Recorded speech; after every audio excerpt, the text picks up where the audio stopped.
Heather Daniels was already used to the loneliness of her parents' house. The place, an old property surrounded by dense woods, was almost 30 minutes away from the nearest town. Her parents had traveled to celebrate their wedding anniversary, leaving Heather in charge of the house for a week. At first, she liked the idea. Freedom with no obligations and peaceful days to herself. But everything changed after a bizarre encounter at the gas station. It was a hot, muggy afternoon. Heather pulled up, parked the car, and began filling the tank when an old, dirty truck with an oddly silent engine stopped at the pump next to hers. The driver, a thin, pale man, waved cheerfully. He seemed friendly, but there was something unsettling in his gaze. His eyes were deep-set, as if he hadn't slept in days. "Hi, do you know how to get to the main road?" the man asked, his voice raspy like nails scraping against wood. He had no phone, only a worn yellow notepad and a dull pencil, which he held between his long, slender fingers. Something about the scene felt off. Who still writes down directions these days? Nevertheless, Heather quickly explained the way.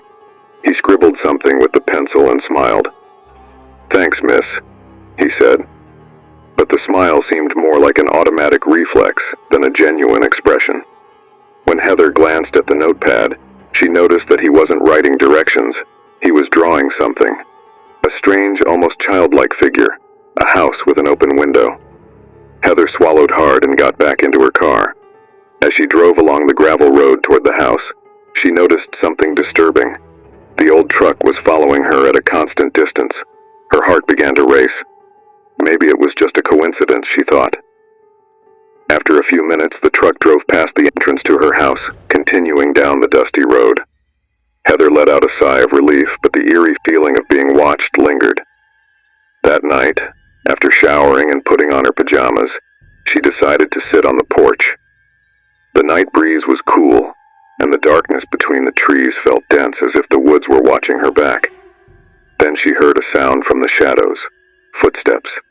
Slow, deliberate steps, crushing dry leaves underfoot. "Who's there?" Heather's voice echoed into the night, but there was no response. She held her breath. Then a male voice broke the silence. "Heather." Her name was whispered like a long-kept secret. Panic surged through her. She ran inside, locking the door behind her. She tried to convince herself it was just her imagination. But the next morning, as she walked to her car, she heard it again. "Heather, I see you." The voice came from the woods. She froze, her whole body alert, and quickly ran back inside, gasping for breath. She called the police, but when officers arrived, they found nothing but silence. 2 days later, Heather decided to spend the night at her friend Amber's house, convinced she needed to leave before she lost her mind.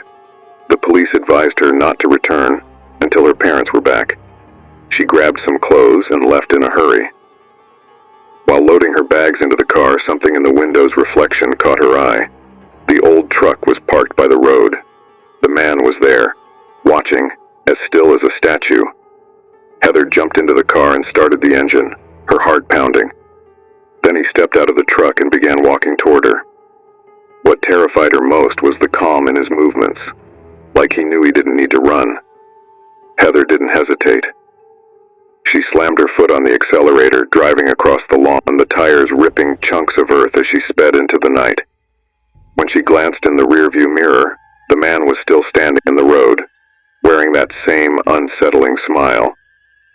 Heather couldn't tell if this was reality or some nightmare she couldn't wake up from.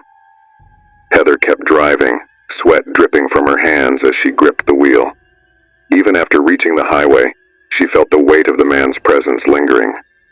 Every large vehicle that passed made her think of the old truck, and the words, "Heather, I see you," echoed endlessly in her mind.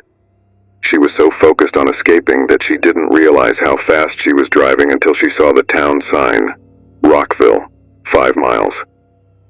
As soon as she arrived at Amber's house, she parked hurriedly and knocked on the door, breathless. Amber answered with a puzzled smile. "Wow, what happened? You look like you've seen a ghost." Heather rushed inside, glancing nervously at the street as if expecting the truck to appear. "I don't know what's happening, Amber. There's a man following me." Amber frowned, trying to process the situation but not entirely convinced. "Calm down. Let's go inside and you can tell me everything." Inside, with the lights on and the soothing scent of scented candles, Heather finally felt a little safer. She told Amber the whole story. The encounter at the gas station, the truck that followed her, the voice calling her name in the shadows. She expected her friend to laugh or dismiss it as paranoia, but to Heather's surprise, Amber grew serious. "That's really creepy, Heather. What if he's some kind of psycho? We should call the cops again." Heather shook her head. "They already came to my house. They didn't find anything." Amber bit her lip, thinking, "Well, you're staying here tonight. Tomorrow we'll figure this out." The two tried to pretend everything was normal for the rest of the night. They ordered pizza and watched a movie, but Heather couldn't relax. Her mind kept looping that voice. "Heather, I see you." It echoed like a hypnotic melody. It was past midnight when Amber finally went to bed. Heather, however, couldn't sleep. The feeling of being watched clung to her like a wet coat. She got up to grab a glass of water from the kitchen. As she passed the window, she stopped. There it was. The old truck was parked across the street. How had he found her here? Heather tried to keep calm. He couldn't possibly know where Amber lived. Yet, there he was. The trucker sitting in his vehicle, staring directly at the house. Heather ran to wake Amber. "Amber, he's here! The truck's outside!" Amber jumped out of bed and went to the window, confused. "There's nothing there, Heather." Heather's stomach churned. She was sure of what she'd seen. "I swear, Amber, he was there. He's out there." Amber placed her hands on Heather's shoulders. "Hey, you're really stressed. Maybe your mind's playing tricks on you." Heather shook her head, refusing to believe it was just her imagination. Yet, when she peeked out the window again, the truck was gone. That night, Heather only managed to sleep for a few hours. When she finally drifted off, she was consumed by terrifying nightmares. She dreamt she was trapped inside that truck, the doors sealed, the air growing thinner. The trucker stood outside, whispering her name through the fogged glass. "Heather, I see you." She woke with a start. A scream caught in her throat. She knew deep down it hadn't just been a dream. Something was very wrong, like the truck was more than just metal and wheels, as if it had a will of its own. At dawn, Amber suggested they go to the local diner for breakfast. "It'll help clear your mind," she said, trying to cheer Heather up. They sat by a window at the diner, but Heather remained on edge, her eyes scanning every passing vehicle. Then, she saw it again. The old truck was parked across the street. This time, Amber couldn't deny it. "Look," Heather pointed. "There it is. I told you I wasn't imagining things." Amber finally saw it. The truck was parked in the shadow of a tree. However, the driver's seat was empty. There was no sign of the man. Their relief was short-lived. When they returned to Amber's house, they found the front door ajar, muddy footprints trailing inside. Heather's panic swelled again. "Amber, I think he's been inside," Heather whispered, pulling her friend back. They grabbed the phone and called the police. But before they could finish the call, the sound of a creaking door echoed from the back of the house. "He's here," Heather whispered, eyes wide. "He's inside." The two ran toward the front door, but before they could reach it, heavy boots thudded from the upstairs landing. His shadow appeared at the top of the stairs, and Heather knew there was nowhere left to run. They locked themselves in the bathroom, holding their breath. Outside, the sound of boots drew closer. Step by step, the trucker approached the door. Then he stopped. His heavy breathing echoed from the other side. For a moment, everything was silent, until a slow, rhythmic knock began. Knock, knock, knock. Amber tried to scream for help, but Heather knew it was too late. The bathroom door began to creak open, and behind it wasn't just a man. It was emptiness, a cold, endless void, as if the truck had brought something far worse than a human stalker. When the door fully opened, Heather saw the man's face. and understood. This was never just a chase. He hadn't come to kill her. He had come to take her with him. Forever. Heather's body was never found. The only clue left behind was a small yellowed notepad with a childlike drawing. A house with an open window and outside an old truck parked on the road.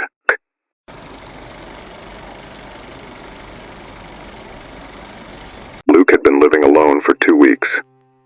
After his mother lost her battle with cancer, he inherited the old, crumbling house on the outskirts of Cedar Pines, a small town nestled between dense forests. The house creaked with every gust of cold wind, and now, with winter approaching, the place seemed to close in around him like a silent tomb. It was a Friday night, and to pass the time, Luke decided to play on his computer until exhaustion forced him to sleep. He was in the middle of a virtual battle, completely immersed, when the doorbell rang. 3 quick, anxious chimes. He hesitated, puzzled by a visitor at that hour. No one usually came by. Slowly, he rose from his chair and peeked through the side window by the door. Standing there, illuminated only by the faint glow of the streetlight, was an elderly woman. She wore a coat far too large for her and held something in her arms, either a scarf or a small bag. "Hello?" The woman's voice cut through the wooden door like a cold blade. I need to use your phone. My car broke down and I need to call my son." Luke felt a tightness in his chest. It wasn't just the discomfort of seeing a stranger at his door. It was the way she smiled, a wide, fixed grin, as if glued to her face. He unlocked the door, opening it just enough to speak. "There's a library in town. They have a public phone there. Please," the woman insisted, tilting her head like a curious animal. "It would be so rude not to let me in. Just for a moment." Something about the way she watched him was deeply unsettling. Her eyes didn't blink. The smile, wet and unmoving, didn't match the desperate request. He shut the door quickly and turned the lock. As he returned to his computer, he tried to ignore the uneasy weight in his stomach. Something was wrong. Very wrong. That smile. It was a smile he'd seen before, but he couldn't remember where. Minutes passed in silence and he began to relax. Maybe she was just a confused old lady. But then, a soft, persistent sound made him freeze. Tink. Tink. Tink. It was like a coin or a key tapping repeatedly against the kitchen window. Luke's heart raced. Too scared to look out, he turned off his monitor and stood still, listening. The sound continued for a few more seconds and then stopped abruptly. He held his breath and crept away from the room, each step echoing through the empty halls of the house. Then the doorbell rang again. This time, Luke approached the door with short, careful steps, fear knotting in his throat. He looked through the peephole and saw a young man on the other side, stomping his feet on the porch to warm them from the cold. "Have you seen my mother?" the stranger asked, squinting as he tried to peer through the window. A chill ran down Luke's spine. "She was here, but I told her to go to the library. She never showed up." The man gave a brief, cold smile. "Mind if I come in and take a look around?" Luke hesitated for a moment, but fear had already taken hold. "Number sorry. I can't let you in." "Of course." The man nodded slowly, as if he had expected that answer. "If you change your mind, I'll be nearby." With that, he turned and disappeared into the darkness. Luke waited a few moments before drawing the curtains and stepping away from the door, his heart hammering against his ribs. But something still felt off, and that feeling wouldn't leave him anytime soon. Luke backed away from the door, trying to convince himself that everything was fine, that it was just two strange and persistent people. But deep down, he knew something more sinister lingered in the air. That woman's smile. There was something disturbingly familiar about it. It felt like an echo of buried memories, something he couldn't fully recall, but it sent a shiver down his spine. Out of caution, Luke turned off all the lights in the house and hid in the back bedroom. Lying on the bed, he tried to calm himself, but the tinkling sound started again, more insistent than before. Tink, tink, tink. This time it seemed to come from multiple windows at once. He pulled the pillow over his head and squeezed his eyes shut, hoping the sound would stop. But it didn't. It was as if they knew he was there and were waiting for him to lose patience. After a few minutes of unbearable silence, Luke decided to get up. He crept through the dark house, the floorboards groaning beneath his feet, until he reached the living room window. The blind was slightly open, just enough for him to take a peek outside. That's when he saw her. The woman was standing in the yard again, smiling. But this time she held a long, sharp knife. The blade glinted in the streetlight, flashing like a silent warning. She didn't move. She just stared directly at the window, as if she could see Luke even in the darkness. He took a step back, and at that exact moment he heard a sound behind him. The back door creaked open with a slow, low groan.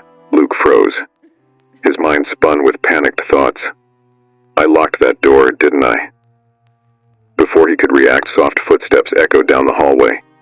Luke knew he was no longer alone in the house. He took a deep breath, his heart nearly exploding in his chest, and ran to the bedroom.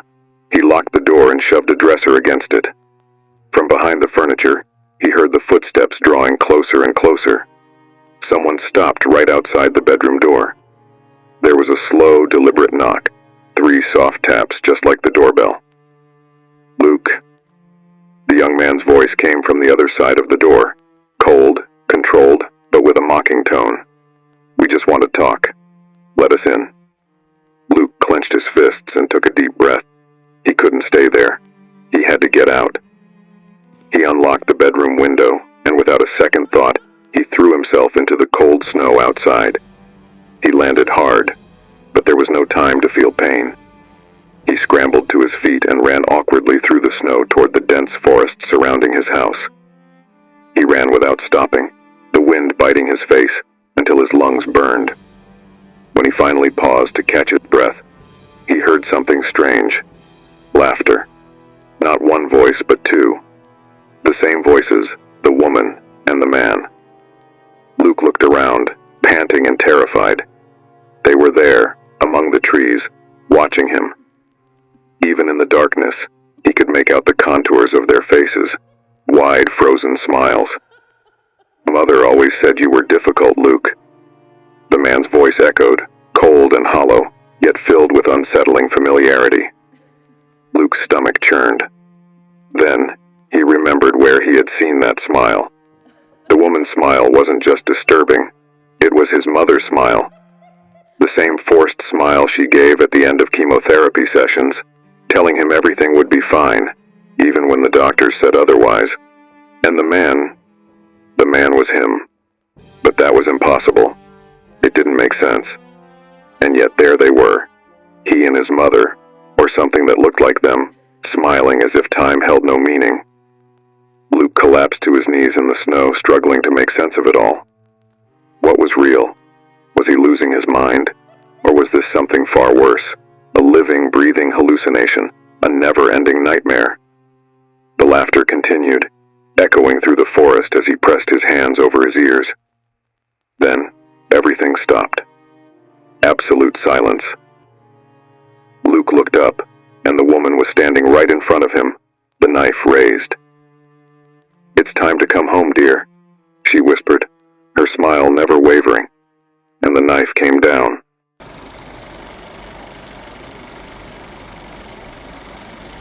The night fell slowly, like a heavy veil over the cornfields and the trees surrounding the Thompsons' isolated house. Mike's father had left for his night shift, and his mother was visiting a sick aunt in a nearby town. It was one of those nights when the silence was almost oppressive, the kind that makes you hear every creak of the walls and every whisper of the wind. Mike was sprawled on the living room couch, fully immersed in his video game, trying to pass a difficult mission in GTA: Vice City. He liked the sense of control the game gave him, a relief from the long, tedious nights in the middle of nowhere. He didn't notice the time passing until a metallic sound echoed from outside, sharp and dry, as if something had fallen. He froze for a moment, his fingers still gripping the controller. After a few seconds, he paused the game and walked to the kitchen window. The porch lights cast a faint glow over the backyard, and that's when he saw it. The shed door, which was always locked, was wide open, swaying slowly in the breeze. His heart raced. Dad always locks that door. Something was wrong.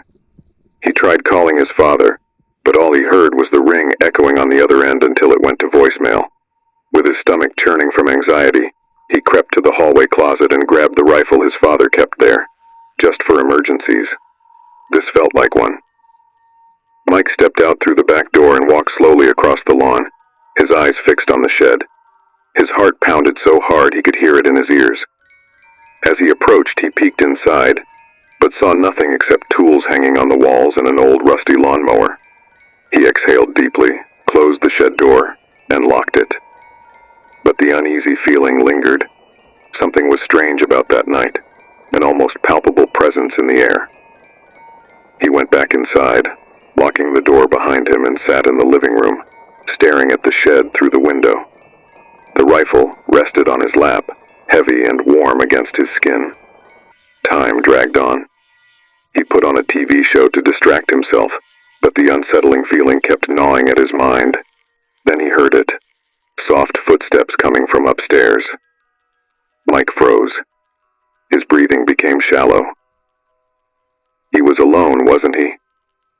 Who could be up there? With the rifle in hand, he ascended the stairs silently, stepping on the edges of the steps to avoid making noise. When he reached the top, he knelt down and peeked under his parents' bedroom door. That's when he saw them. 2 bare feet, motionless, as if the person knew they were being watched. Mike's stomach twisted. The blood drained from his face. He knew every corner of that house, every sound and creak of the old wooden boards. But those feet, they didn't belong to anyone he knew. Before he could think of a plan, the feet stepped back and disappeared from view. In a panic, he rushed downstairs and locked himself in the bathroom, the rifle trembling in his sweaty hands. He called 911, explaining everything in a breathless whisper. As he waited, heavy footsteps slowly descended the stairs, each step groaning under deliberate weight. They stopped right in front of the bathroom door. The voice that followed wasn't human. "Hey, kid." It was low, distorted, filled with something Mike couldn't name, but it chilled him to the bone. He shouted that he had a gun and that the police were on their way. He put the call on speaker, hoping to scare off the intruder. The doorknob turned slowly, but the door didn't open. After a moment of silence, he heard the footsteps retreating. The back door slammed shut, and everything went quiet again. The silence that followed was worse than any noise Mike could have imagined. The only thing he could hear was his heart pounding in his chest, as if it were about to burst. He gripped the rifle so tightly his fingers hurt, but he didn't dare relax. The 911 operator stayed on the line, her voice muffled and distant. "The police are on their way, sweetheart. Just stay calm. They're almost there." Mike nodded, though she couldn't see him. His gaze remained locked on the bathroom door, expecting it to burst open at any moment. But everything stayed eerily quiet, almost calm. Yet he knew, somehow, that this silence wasn't a relief. It was a trap. Minutes felt like hours until he heard the sound of sirens in the distance. Red and blue lights flashed through the living room window. Mike took a deep breath and cautiously opened the bathroom door. The house was empty. The back door stood wide open, swaying gently in the cold night breeze. He went to the entrance to meet the officers, but something inside him still didn't feel safe.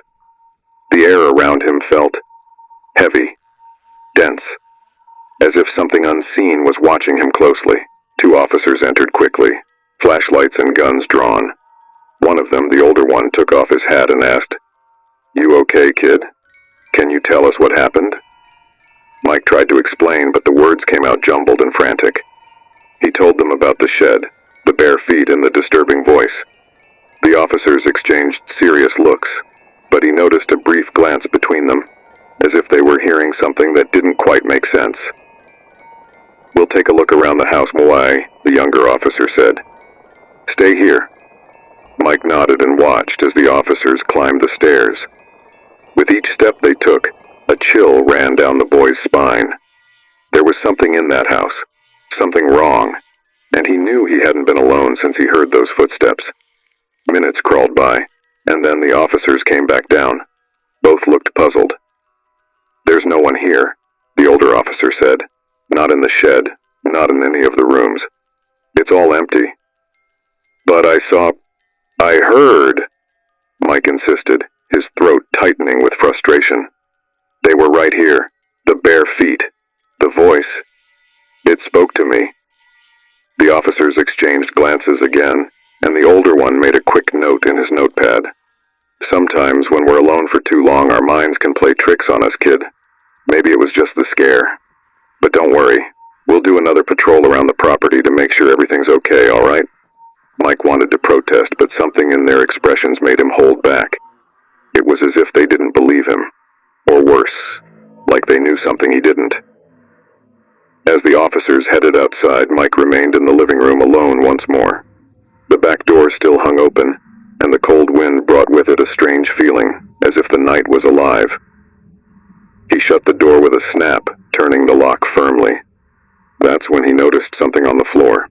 Footprints. They weren't ordinary footprints like someone walking through the house with wet feet. They were dark imprints, as if they had been burned into the wood. They led from the top of the stairs to the bathroom door where he had hidden. Each one was perfect and distinct, matching the size of the bare feet he had seen earlier. And then he realized. There was a pattern to the footprints. Both were missing the big toe. It was as if whoever or whatever had been in the house wasn't fully human. The phone rang suddenly, making Mike jump. He rushed to answer it. It was his dad. Mike? You okay, son? I got a call from the police saying you were spooked. What happened? Mike tried to explain again, but his father's voice cut him off. Son, listen. The police told me something strange. When we moved out 5 years ago, the man who bought our house died of a heart attack in the first month. And you know what's even weirder?